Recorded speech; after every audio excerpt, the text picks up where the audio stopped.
The galaxy had never seen humans like this before. Across 100 star systems, alien races whispered warnings about the species that called themselves Earthlings. They were small, fragile, and slow in their technology compared to many advanced civilizations. Yet, there was something in their eyes, something in the way they moved, that unsettled even the most confident generals and diplomats. And today, in the council hall of the Andarian Alliance, that unease turned into dread. Ambassador Vyrek stood before a massive holographic map of the galaxy, his multi-fingered hands shaking slightly. "They're moving faster than predicted," he said, his voice tight. "Every system we thought secure, compromised. Humanity doesn't negotiate. They don't reason. They conquer." Across the hall, delegates from dozens of star-faring races murmured among themselves. Some shook their heads, refusing to believe the report. "Humans can't be that dangerous," said an elder of the North. "They barely have interstellar travel. Surely we can still talk to them." Vyrek's eyes narrowed. "Talk? We tried that. For 50 years, they listened, then ignored every treaty, every alliance we offered, every warning we gave." In the silence that followed, the council chamber's massive doors slid open, revealing the newest message from Earth. The hologram flickered to life, showing the face of a human diplomat, young, calm, and frighteningly confident.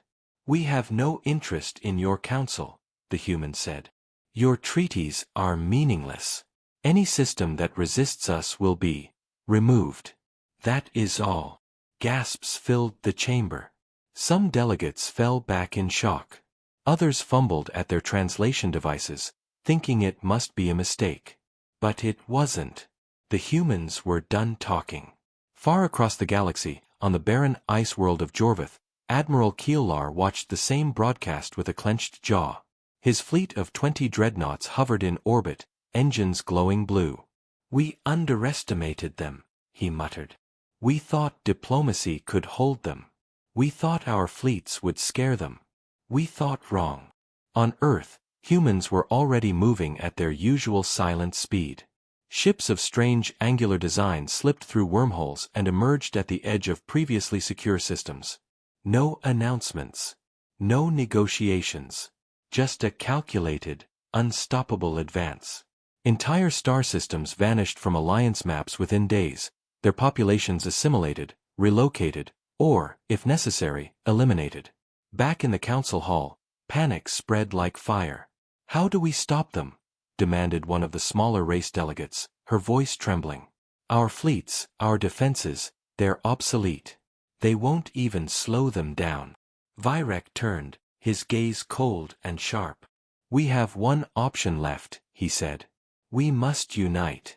Every race, every fleet, every weapon. Humanity will not wait for us to act. If we hesitate now, it will be too late." Meanwhile, on the far side of the galaxy, the humans didn't pause. Commander Alara stood on the bridge of her flagship, the Invictus, watching the stars slide past. She knew the aliens were afraid, knew they thought themselves superior. That only made the task more interesting. Her officers, a mix of humans and AI advisors, worked in quiet precision. Every calculation, every strategy, every strike had been planned decades in advance. "The Andarian Alliance is reacting," her second-in-command said. "They're starting to mobilize fleets. But it won't be enough." Ilara smiled faintly. "No, it won't. They think negotiation works. They think fear alone will stop us. They have no idea. Humans never wait. We act." Back in the council chambers, Vyrek activated a secure channel to every allied system. The message was clear, direct, desperate. Prepare for war. Humanity does not bargain. Humanity does not forgive. Humanity does not stop. In that moment, a strange silence fell. For the first time, every delegate realized the horrifying truth. The galaxy had underestimated humans. And it was already too late. Ships accelerated into space, alarms blared, and across the galaxy, planets once thought untouchable trembled. The humans were not only coming, they were unstoppable. And no one, not a single alien, could guess what humanity would do next. But deep in the shadows of a distant asteroid belt, a lone scout ship moved silently. Its mission was simple: to study the humans before the Alliance struck back. Inside, a single figure typed a frantic message to her superiors: "We are already too late. Humanity is beyond diplomacy. Prepare for the worst." The galaxy had made one fatal mistake: it had assumed it had time. It didn't. Humanity had already chosen the path. And that path did not include mercy. The galaxy was changing faster than anyone could follow. Entire systems vanished from the Alliance's charts, their fleets destroyed or redirected before they could even respond. In the command center of the Andarian Alliance, alarms screamed continuously. Holographic screens flickered, showing clusters of star systems with red icons, human-occupied. Vyrek slammed his hand on the console. "How can they strike so many systems at once?" he shouted. "Our fleets are larger, our defenses stronger. They cannot do this." A younger delegate, shaking, pointed at the holographic map. "Sir, they are using wormholes differently. Faster. They appear in places we never expected. Systems we thought safe. Gone in hours." Vyrek closed his eyes, feeling the weight of failure. Diplomacy had failed. Now the galaxy was forced to fight, but against whom? Humans were unlike any enemy the Council had faced. They didn't fear death, they didn't hesitate, and worst of all, they did not negotiate. Across the void, humans moved with quiet precision. Commander Elara watched the orbital map of a heavily fortified system, the planet Zereth Prime, her expression unreadable. "This system has been preparing for war for decades," she said. "Yet it has not stopped us. We will not pause. We will not falter. We act." Her fleet shifted into formation. Ships glimmered against the black of space, their weapons ready. Human AI advisors projected simulations of every possible defense. Not one chance for failure remained. "Engage on my mark," Elara commanded. The Zereth fleet saw the approaching ships too late. Sensors were overwhelmed, weapons fired in panic. But humans were always 2 steps ahead. Every strike bypassed shields, targeted engines, and disabled communications. By the time Zereth Prime's capital ship fired its first salvo, half its defenses were already gone. On the bridge of the Zereth flagship, Admiral Korra screamed orders, but chaos had already spread. Crew members ran in all directions, systems failing one by one. What are they?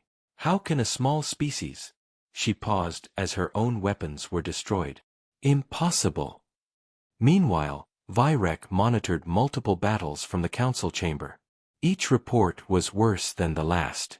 Entire fleets were vanishing before they even knew who attacked. And still, the humans moved forward, slow and deliberate, like a force of nature that could not be stopped. A council envoy, trembling, spoke through a translator. "Sir, there are rumors. Systems report humans using unknown tactics, technology we cannot comprehend. Some even speak of humans boarding ships without warning, neutralizing entire crews silently." Vyrek felt a chill. He had read about humans in the historical archives, long before Earth became a minor space power. Stories of their ingenuity, adaptability, and relentless persistence. But he never thought he would see it firsthand. On a smaller human scout ship, Lieutenant Mara observed the aftermath of the first wave of attacks. "Every system falls faster than simulations predicted," she said.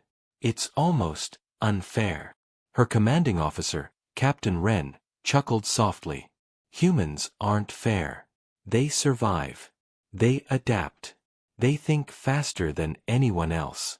That's why diplomacy failed. That's why no one can stop them." Back in the Andarian council chamber, delegates argued bitterly. "We need a counterattack," shouted one. "We need a secret weapon," cried another. Vyrek held up his hand, silencing the room. "We need more than weapons," he said. "We need unity. And unity is impossible now. Systems are isolated. Fleets destroyed. Fear spreads faster than their fleets. Suddenly, the lights flickered. An alert appeared on the main console. A human fleet was detected near the core worlds, the most protected planets of the galaxy. Every security measure had failed. Every early warning ignored. Humanity was already there. Panic erupted in the council chamber. Delegates screamed over one another, some begging to evacuate, others plotting desperate strikes. Virek's voice cut through the chaos. Prepare all defenses. Every fleet, every planet. Humanity is here. And we must survive long enough to understand what we are up against. Meanwhile, Elara's fleet slowed near the core worlds, scanning the defenses. Do they think they can stop us? She asked quietly. They do not understand what humanity is capable of. Her second-in-command, a human AI named Kale, responded in its calm tone. They are panicking. That will make them predictable. Engage their fleets, neutralize defenses, but preserve the core world's infrastructure. Assimilation, not destruction, maximizes efficiency. Elara nodded. Exactly. We don't annihilate unnecessarily. We conquer intelligently. Across the galaxy, in hidden observation posts, alien scouts transmitted frantic reports. Humans, they are not what we expected. Every strategy fails. Every fleet is too slow. Every planet, vulnerable. And somewhere, deep in the shadow of a distant star, Virek finally admitted the truth to himself. Humanity could not be stopped, not by fleets, not by alliances, not by diplomacy. The galaxy had assumed time was on its side. It wasn't. Time had always been humanity's weapon. As humans prepared to enter the core worlds, a single question spread through the alliance like wildfire. What will they do next? No one knew. But the answer, whatever it was, would change the galaxy forever. The core worlds had always been untouchable. Their fleets were massive, their defenses legendary. Every alien species believed these planets were the heart of the galaxy, the place where no enemy could ever threaten peace. Yet now, from orbit, the core world's leaders stared in disbelief. Human ships moved through the void like shadows, silent and precise. No alarms, no negotiations, no mercy. They bypassed the outer defense rings, their weapons calibrated to disable rather than destroy. Every fleet that tried to intercept them vanished before a single warning shot could fire. Admiral Korra, who had barely survived the destruction of Zareth Prime, now commanded the largest fleet in the core worlds. Her ships formed a massive wall in space, weapons charged, engines humming with raw power. Prepare to repel them, she shouted. This is our home. Humanity will not take it. The first human ships appeared on long-range sensors. Commander Elara stood on the bridge of the Invictus, her calm gaze fixed on the holographic map. They expect a head-on battle, she said. We will give them exactly that, but on our terms. In seconds, human ships split into multiple squadrons. Some moved to attack, others circled around to cut off reinforcements. Every maneuver was precise, calculated, and unexpected. Alien fleets tried to adapt, but every tactic they attempted was countered effortlessly. Admiral Korra watched in horror as entire squadrons disappeared. Her weapons fired relentlessly, yet human shields absorbed the blasts with minimal damage. How is this possible? She whispered. Their ships, their technology. Elara's AI assistant, Kale, analyzed the enemy's response patterns. They predict based on panic and emotion, it said. Their strategy is flawed. We exploit it. Minimal loss, maximum control. Humans boarded enemy vessels silently. Within hours, the core world's fleets were crippled. Key officers were captured, communications disabled, and entire defense stations turned into human command posts. The aliens had underestimated the humans' ability to adapt and improvise. In the council chamber of the core worlds, panic spread like wildfire. Delegates shouted, accusations flew, and many fled to secret bunkers. Virek's voice, usually calm and commanding, trembled as he addressed the leaders. We have failed. Diplomacy failed. Now we must survive. Humanity will decide our fate, and we have no choice but to follow their rules. Meanwhile, on Earth, humans celebrated no victories openly. There was no fanfare, no arrogance. Commander Elara spoke quietly to her crew. Do not underestimate them. Every system, every species, every life we touch will shape the galaxy's future. We act with purpose, not cruelty. The galaxy will learn. Too late. Even as humans consolidated their control, alien scientists and strategists tried desperately to understand them. Reports of human ingenuity spread rapidly. Fleets rebuilt in days, AI coordination far beyond anything imagined, and soldiers who adapted to any weapon or environment with terrifying speed. On a remote station orbiting the Outer Rim, a Norith scientist sent a desperate message to the Council. We cannot predict their next move. Every calculation fails. Every defense is obsolete. They are not merely advanced. They are evolution itself. Humanity adapts faster than any civilization can react. Back in the core worlds, Vyrek convened an emergency session with surviving leaders. We have one option, he said grimly. We must unite all remaining fleets, all remaining planets. Only together can we slow them, maybe enough to survive. But make no mistake, our time is short. Humanity is not just at our gates, they are already inside our walls. Elara's fleet hovered in orbit, ready for the next stage. Her eyes scanned the holographic map of the galaxy. They do not yet understand what we are capable of, she said. They panic, they fight, they hope. Hope is their weakness. And we will show them. There is no negotiation. There is only action. Suddenly, reports came in from the core world's outer colonies. Entire populations had disappeared overnight, leaving no trace. Panic turned to terror. Vyrek's voice broke over the comms. They are taking worlds without firing a single shot. And somewhere, deep in the void between stars, a lone scout ship watched the humans carefully. Its captain sent a message back to the remnants of the Alliance. Humanity is unlike anything we imagined. They are not stopping. They are rewriting the rules of war. We have underestimated them, and it will cost us everything. The galaxy realized one terrifying truth. Humans did not fight like any other species. They did not rely on brute force alone. They were calculated, intelligent, adaptive, and unstoppable. Every strategy, every fleet, every plan the aliens had relied upon was failing. And the galaxy had no time to learn before it was too late. The core worlds were falling. The heart of the galaxy was under siege. And yet, Commander Elara's expression remained calm. Humanity had only begun. The Council had one final question, whispered in panic across every surviving system. What will they do next? And in that silence, the answer loomed closer than anyone dared imagine. The galaxy's heart had fallen. The core worlds, once thought untouchable, were now under human control. Yet humanity did not celebrate. They moved silently, with a precision that unsettled even the most experienced alien commanders.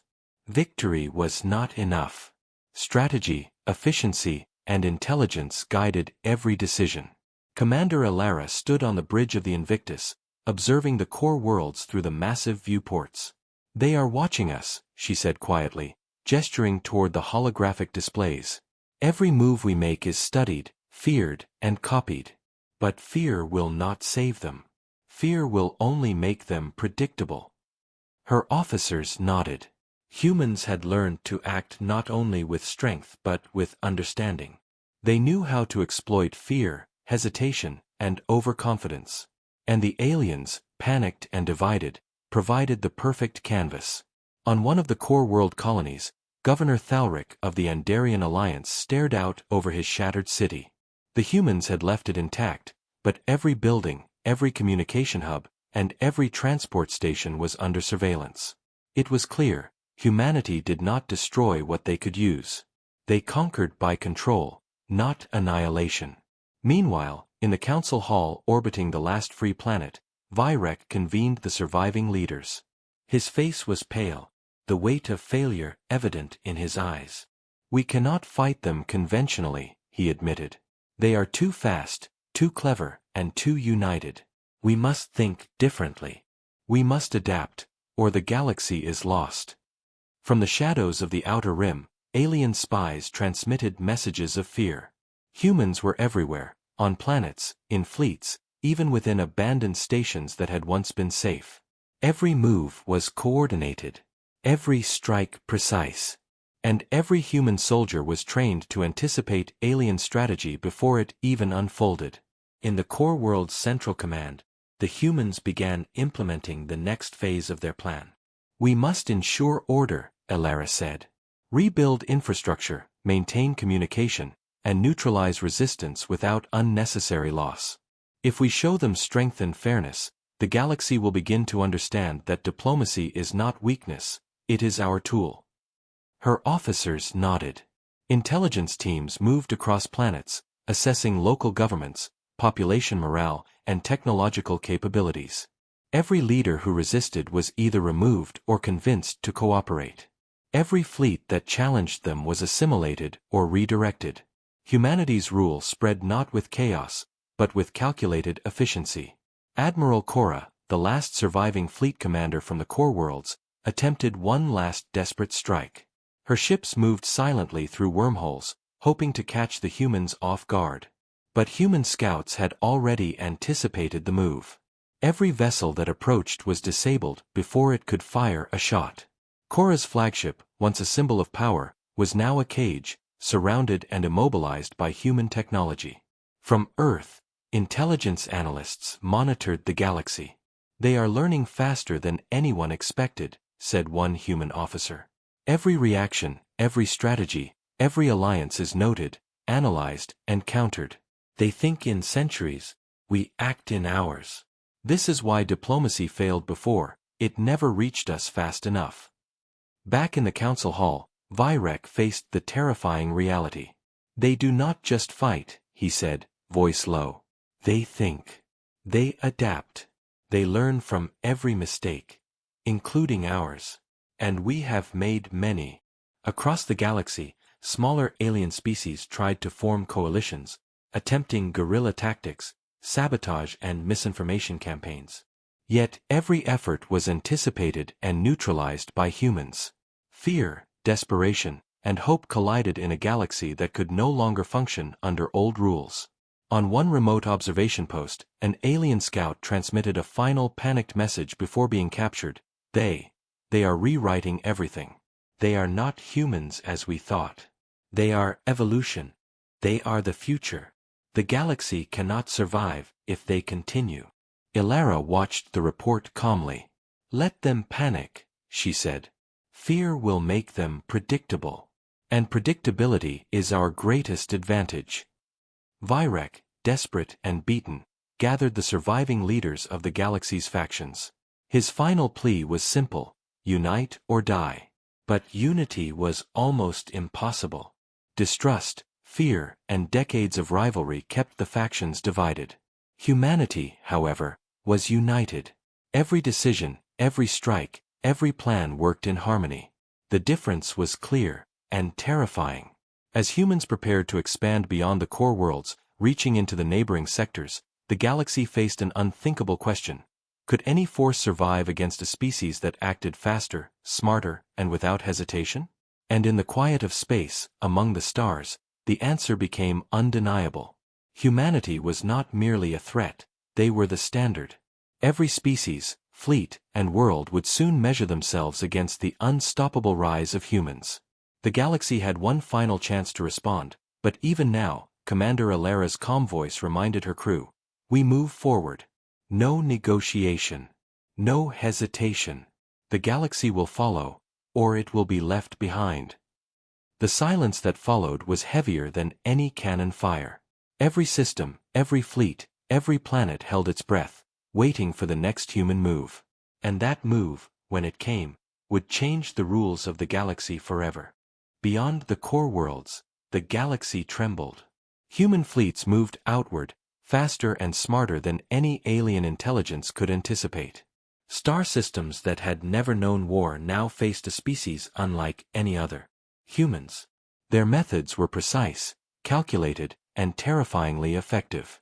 Commander Alara stood on the bridge of the Invictus, her eyes scanning the holographic map of the neighboring sectors. "They will resist," she said. "Some will fight. Some will hide. But all will fall eventually. We act with purpose, and we do not wait for them to react." Her officers nodded, silently acknowledging the weight of the moment. Every strike, every fleet movement, every negotiation, or lack thereof, was designed to minimize unnecessary destruction while maximizing control. Humans were not just warriors, they were strategists, diplomats, and survivors all in one. On the planet Mirith, a stronghold of the Dravari species, alien leaders watched human fleets appear in orbit. Panic spread through the council chamber. "They cannot be here so fast," shouted one general. "Our fleets outnumber theirs. We should strike immediately." Vyrek, acting as the liaison for the surviving factions, shook his head. "We've learned nothing from the core worlds," he said. "They are not just faster, they are smarter. Every plan we make, they anticipate. Every move we execute, they adapt. We cannot strike them conventionally." Ilara's ships moved into formation. Squadrons approached planetary defenses carefully, disabling orbital weapons with precision strikes. Human boarding teams silently infiltrated command stations, neutralizing enemy leadership and taking control. Not a single unnecessary life was lost. The humans ruled with efficiency, not chaos. On the surface, Dravari soldiers attempted to mount a resistance, but humans were always 2 steps ahead. Their tactics adapted in real time. Weapons were disabled, barricades bypassed, and panic spread like wildfire. The humans did not merely conquer, they outthought, outmaneuvered, and outlasted. In a distant sector, the alien coalition tried one last gambit, a combined strike from multiple fleets converging on a single human task force. The plan was risky, but hope was the only weapon left. Vyrek watched from his station as fleets moved into position. "This must work," he muttered. "It has to." Ilara anticipated the move before it even began. "They will try to trap us," she said, pointing to the holographic map. "Let them. Their overconfidence is predictable. Prepare a counterstrike that isolates each fleet." Human ships split into smaller units, circling and cutting off supply lines. Alien fleets, expecting a single engagement, found themselves surrounded and systematically dismantled. Admiral Cora, watching from her flagship, could do nothing. Every maneuver she tried was predicted, every tactic countered. The humans were not just warriors, they were evolution in motion. Across the galaxy, news of human efficiency spread like wildfire. Systems that had resisted for decades now surrendered without a fight, sending envoys to negotiate terms rather than risk annihilation. For the first time, the surviving alien species realized the terrifying truth: humans did not need to destroy everything to conquer. Control, intelligence, and strategy were enough. On the bridge of the Invictus, Ilara's calm voice echoed. "Do not underestimate them. Even as they surrender, they are learning. Every gesture, every reaction, every plan, recorded and analyzed. We move forward not with brute force alone, but with understanding." Vyrek, desperate and haunted, convened an emergency meeting with the remaining leaders. "We have tried everything, fleets, alliances, sabotage," he said. "Humanity adapts faster than we can respond. We cannot win. We can only delay them." A young Dravari officer spoke from the corner of the room. "Is there nothing we can do?" "Nothing at all." Vyrek shook his head slowly. "No. They have turned diplomacy into a weapon against us. And the galaxy has underestimated humans for too long." Even in their desperation, alien leaders were forced to acknowledge one undeniable fact: humans were rewriting the rules of war. Every planet, every fleet, every species measured themselves against humanity's ingenuity, and all fell short. On a distant observation post, scouts transmitted their final, terrified messages. "They are unstoppable. Every move we make is anticipated. Every system we defend falls. Humanity is beyond anything we imagined. We are witnessing the end of conventional galactic power structures. Elara, observing the reports calmly, leaned back. Let them panic, she said. Confusion and fear make them predictable. And predictability is our greatest advantage. As human fleets prepared to advance into the galaxy's uncharted sectors, a single question spread among the surviving species. Could any force resist them?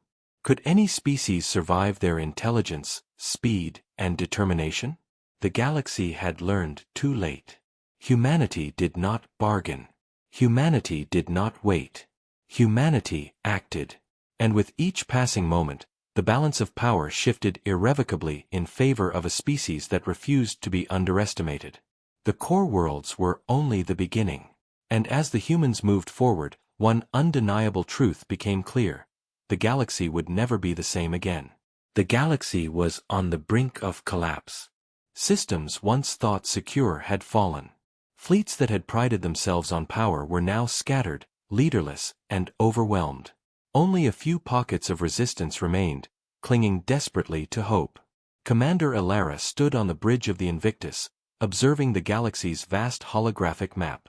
Every light represented a planet, a fleet, or a civilization, but now, most lights were under human control. Calmly, she addressed her officers. This is not the time for complacency. The galaxy may bend to us, but every move counts. We act with purpose, with intelligence, and with respect for what can be preserved. Her words resonated with the crew. Humans had never relied solely on brute force. Every battle, every maneuver, every negotiation was calculated. Conquest was not about destruction. It was about efficiency, foresight, and demonstrating that humanity could outthink, outlast, and outmaneuver every species in the galaxy. On the last remaining Allied command station, Vyrek gathered the surviving leaders. The fear in the room was palpable. "We are finished," he admitted quietly. "Humanity does not fight like any enemy we have known. They do not negotiate. They do not hesitate. And we cannot match them. If we survive, it will only be by surrender, or by hiding until we are forgotten." Across the galaxy, small fleets tried to strike back. A squadron of Norith warships jumped through a wormhole to intercept a human fleet, hoping to regain some measure of control. But human scouts anticipated their path. Within moments, the alien squadron was surrounded and neutralized. Not a single human life was lost, but the fleet's weapons and communication systems were disabled permanently. Back on Earth, intelligence officers studied the data streaming from all sectors. "Every species we contact learns too slowly," one analyst said. "They plan, they coordinate, they resist, but humanity adapts instantly. Every reaction is anticipated. Every weakness exploited." Elara's second-in-command, the AI Kale, added, "It is not just strength or technology. Humans are unified, focused, and relentless. That is why diplomacy failed. That is why no enemy can stop them. Their advantage is not in weapons alone, it is in thought." On the surface of the last resisting planet, citizens watched the night sky in fear. Human fleets hung over cities like silent guardians. Communication drones broadcast messages of order and guidance. Infrastructure was repaired, systems were stabilized, and citizens were offered protection, if they complied. Resistance melted away. Humanity did not destroy without reason, they conquered with purpose. Vyrek, finally realizing the truth, sent a message to the Council. "We underestimated them. Every alliance, every fleet, every plan failed. Humanity has rewritten the rules of survival. We are not at war with them, we are witnessing evolution in motion. The galaxy is theirs, whether we accept it or not." Elara read the message calmly. "Let them understand," she said. "They thought they were the galaxy's rulers. They were wrong. Humanity moves forward not for domination alone, but to shape what comes next. Every species, every planet, every system has a choice: adapt, cooperate, or be left behind." On the bridge of the Invictus, Elara activated the next phase of the plan. Human fleets expanded into uncharted regions, using intelligence and foresight to stabilize systems that had never seen peace. Alien governments that chose cooperation were integrated into human-led councils, learning from humans' efficient strategies. Others, who resisted, found themselves isolated and powerless.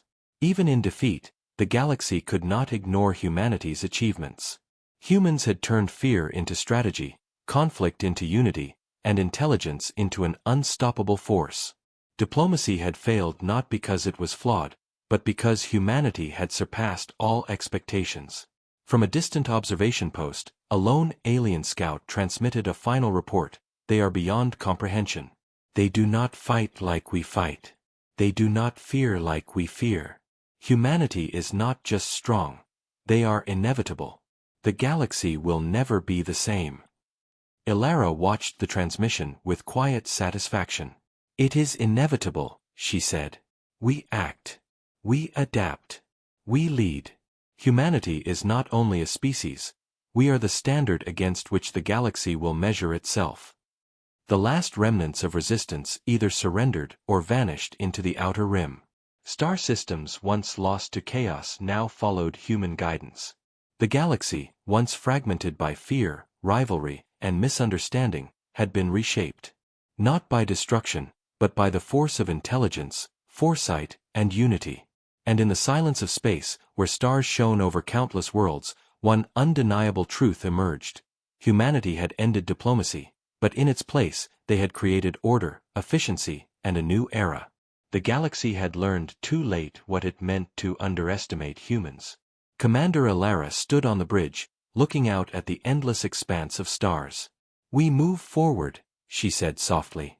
"No hesitation. No fear. The galaxy will remember what humanity is capable of, and it will never forget." For the first time, the galaxy understood. Humans were unstoppable. Humanity had rewritten the rules. And the universe would never be the same again.